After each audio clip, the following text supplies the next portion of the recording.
Les virus de la dengue, du chikungunya et du Zika sont cousins. Ils sont véhiculés par les mêmes moustiques Aedes, Aedes aegypti et le moustique tigre, Aedes albopictus. Aedes aegypti est présent principalement en région tropicale, alors qu'Aedes albopictus est implanté en zone tropicale et tempérée, envahissant de plus en plus les Amériques et l'Europe. Les trois maladies peuvent présenter des symptômes très proches, fièvre, maux de tête, courbatures, comme dans un état grippal.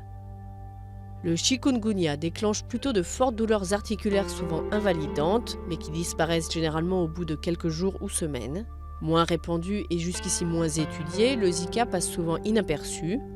Quand il se manifeste, il donne aussi souvent lieu à des éruptions cutanées ou des conjonctivites. Parfois mortel, il peut aussi avoir de graves conséquences. Les scientifiques établissent un lien avec un trouble neurologique grave, le syndrome de Guillain-Barré, ainsi qu'avec des cas de microcéphalie sur des fœtus quand il touche la femme enceinte. Selon l'OMS, la moitié de la population mondiale est exposée à la dengue.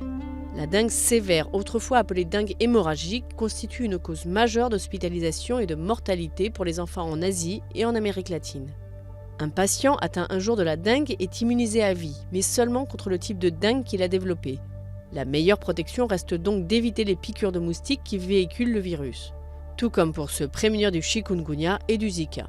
Dans les zones à risque, il est également conseillé de vider, nettoyer ou couvrir les contenants susceptibles de retenir l'eau, nids à moustiques.